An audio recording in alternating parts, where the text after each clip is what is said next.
से हुंडी का एपिसोड नंबर 3 लेकर नसीम अहमद हाजिर खिदमत है और तमाम सुनने वालों को देखने वालों को सलाम अर्ज़ करता है।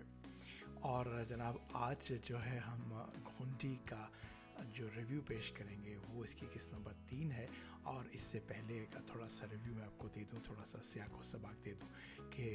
ये कौसर के नाम से जो है ये सारा का सारा ड्रामा जो है इस खातून के ऊपर फिल्माया गया है और इस खातून को थोड़ा सा होशियार दिखाया गया है और लोगों ने इसको हुंडी का नाम दे दिया है क्योंकि ये बड़े बड़े मसाइल से लड़ने के लिए और बड़े बड़े मसाइल में हाथ डालने से नहीं घबराती।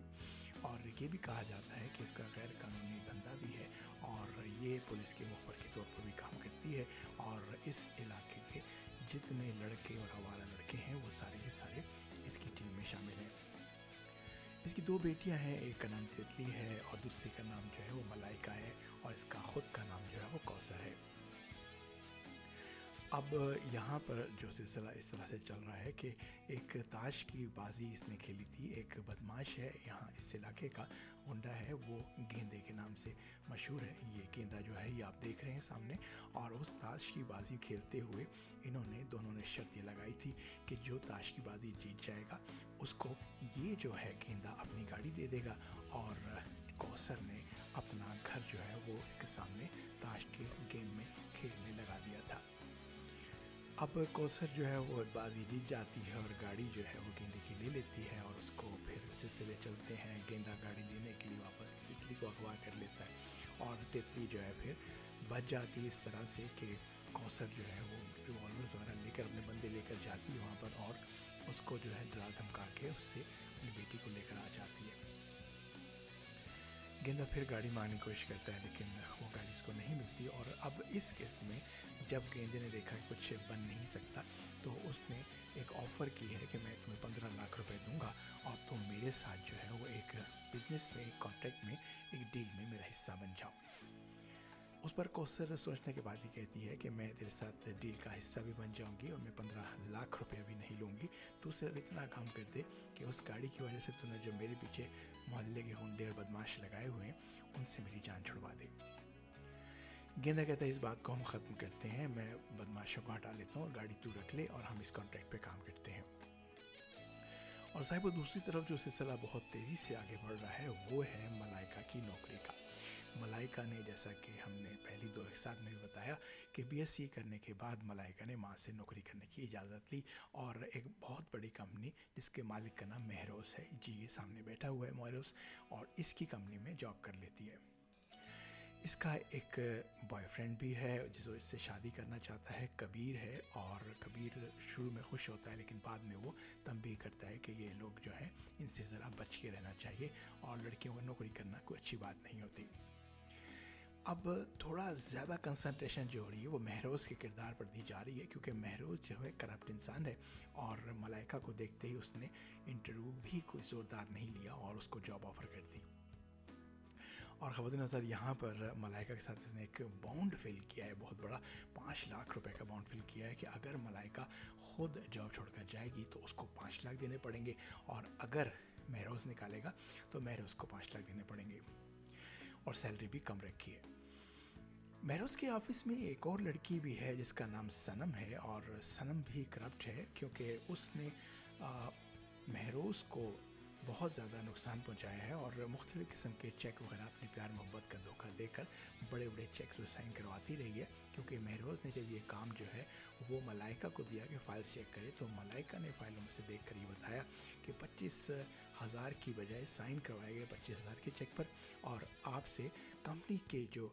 बैंक हैं उसमें से 2.5 लाख रुपये निकल गया। अब ये बात जब वो सनम से करता है कि तुम मुझे धोखा देती रही हो तो सनम ने कहा कि तुमने भी मुझसे, ये सनम है, और तुमने भी मुझसे बहुत ज़्यादा एडवांटेजेस लिए हैं।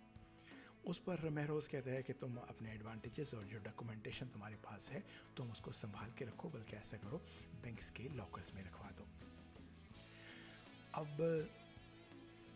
मलाइका का और महरोज़ की जो दोस्ती है वो बढ़ती जा रही है और महरोज़ जो है वो ملائکہ کو مزید اعتماد میں لینے کے لیے ایک اور بات یہ کرتا ہے کہ صنم جو ہے وہ میرے خلاف اس لیے جا رہی ہے کیونکہ میری بیوی جو ہے وہ اوور ایج ہے اور ایسی نہیں ہے کہ میں اس کے ساتھ کنٹینیو کر سکوں. تو میں نے اس کو جو ہے شادی کی آفر کی تھی اور بات ہوئی تھی، لیکن اس کی حرکات دیکھ کر، چال چلن دیکھ کر اب میں اس آفر سے پیچھے ہٹ گیا ہوں، اور کیونکہ میں اس آفر سے پیچھے ہٹ گیا ہوں تو صنم مجھ سے بدلہ لے رہی ہے. خواتین حضرات، صنم متعدد بار ملائکہ کو یہ بتاتی ہے کہ تمہیں وہ لیٹ کام کرنے کا کہے گا، تمہیں لنچ کا آفر کرے گا، تمہیں کافی پلائے گا، صرف اس لیے کہ لیٹ تم کام کرتی رہو اور اپنے مقاصد حاصل کرتی رہے. لیکن ملائکہ اس کی بات پر کان نہیں دھرتی اور ہمیشہ یہی کہتی رہتی ہے کہ مہروز صاحب ایک شریف انسان ہے. دوستو، وہی ہوا کہ وہ اس کو ایک دن ملائکہ نے جب چھٹی کر لی تو مہروز صاحب اس کے گھر پہنچ گئے پوچھنے کے لیے کہ جی کیا ہوا. دوسری طرف ملائکہ کا یہ طریقہ کار بڑھتا دیکھ کر، کیونکہ مہروز اس کو گھر ڈراپ کرنے بھی آیا، کوثر جو کہ اس کی ماں ہے اس نے یہ سب کچھ دیکھ لیا اور ملائکہ سے وجہ پوچھی تو ملائکہ نے بڑے اعتماد کے ساتھ کہا کہ کیونکہ میں دیر ہو رہی تھی، شام ہو رہی تھی، تو میرے باس نے کہا کہ میں اسی طرف جا رہا ہوں تو میں تمہیں ڈراپ کر دیتا ہوں. اب خواتین حضرات، مسلسل وہ لالچ دینے والے الفاظ مہروز یوز کر رہا ہے، استعمال کر رہا ہے، اور جب گھر کے باہر ملائکہ کو چھوڑ رہا تھا تو اس وقت اس نے کہا کہ آپ تو بڑی پالش لڑکی ہیں اور آپ اس کیٹیگری میں رہ رہی ہیں، یعنی یہ کہ مجھ سے مزید پیسہ لیجئے اور گھر چینج کر لیجئے اور اس طرح سے میری مقروض ہو جائیے اور پھر جو میں چاہوں گا وہی ہوگا. اب مہروز جو ہے وہ ملائکہ کو کہتا ہے کہ جی میں تمہارے کام سے بہت زیادہ متاثر ہوں، میرا نہیں خیال تھا کہ تم ایک دو دن کے اندر ہی فائلز کر لو گی، لیکن تم نے تو ایک دو دن کے اندر فائلز کر لیں، اور اتنا بڑا کرپشن کا اسکینڈل جو میرے خلاف میرے امپلائیز چلا رہے تھے اور مجھ سے پیسہ لے رہے تھے، مجھے یقین نہیں تھا کہ تم اس کو نکال سکو گی، کیونکہ تم نے اب اس طرح سے کام کیا ہے کمپنی کی لائلٹی کے لیے، تو میں تمہارا احسان مند ہوں اور میں تمہیں مزید مراعات بھی دوں گا. بلکہ ہم جو ہے یہ اس موضوع پر بات جو ہے ٹھہر کر کریں گے، آفس میں بات ہو نہیں سکتی، ہم باہر چل کر کافی پر یا کھانے پر بات کریں گے، جس پر ملائکہ مان جاتی ہے.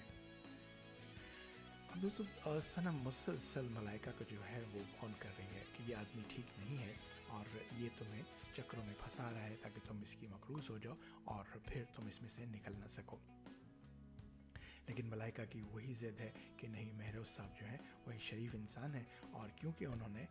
اس کی آفر ٹکرا دی تھی صنم کی، اس لیے صنم جو ہے ان کے اگینسٹ بول رہی ہے. اب ماں کا شک جو ہے وہ اپنی جگہ ہے، اور یہاں تک ماں کہہ چکی ہے کہ تمہارا جو یہ باس ہے یہ کرپٹ آدمی ہے مہروز، اور اس کے بارے میں میں انویسٹیگیشن کروا رہی ہوں اور جلد ہی اس کی رپورٹ بھی مجھ تک پہنچ جائے گی. لیکن ماں کہتی ہے کہ وہ رپورٹ تو مجھ تک پہنچ جائے گی لیکن میں تمہیں اس کا بتاؤں گی نہیں. اب یہاں پہ ایک سلسلہ اور بھی ہے کہ ماں کو بتاتی ہے ملائکہ کہ مجھے ایک لڑکا پسند آ گیا ہے، اس کا نام کبیر ہے اور وہ ورک شاپ میں کام کرتا ہے،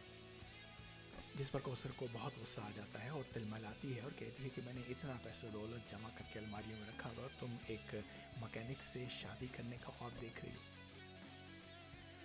جس پر اس کی ماں کی یہ بات جو ہے وہ بالکل پسند نہیں آتی ملائکہ کو، اور ملائکہ کہتی ہے کہ اگر تم نے اس کو اٹھوایا یا زبردستی کرنے کی کوشش کی تو مجھ سے برا کوئی نہ ہوگا. کوثر کو چین نہیں آتا اور وہ اس گیریج کا پتہ پوچھ کر وہاں پہنچ جاتی ہے، اس کے باس سے ملتی ہے اور اسے کہتی ہے میری گاڑی کا انجن ٹھیک کرو، اور کبیر کے بارے میں کچھ معلومات حاصل کرنے کی کوشش کرتی ہے. پھر کبیر آتا ہے اور گاڑی کا انجن اٹھا کر کچھ چیزیں ٹھیک کرتا ہے، اور ٹھیک کرنے کے بعد کوثر اس کو 500 روپے آفر کرتی ہے لیکن اس سے وہ انکار کر دیتا ہے. یہاں پر کوثر کو شک ہوتا ہے کہ یہ شخص غریب نہیں ہے، امیر ہے، اور اس طرح سے یہ قصہ یہاں پر ختم ہوتی ہے. تو جڑے رہیے اگلی قسطوں کے لیے، اور نسیم احمد کو فلمی دنیا سے اجازت دیجیے. اپنا بہت زیادہ خیال رکھیے گا، سبسکرائب کر لیجیے گا اور فالو کر لیجیے گا.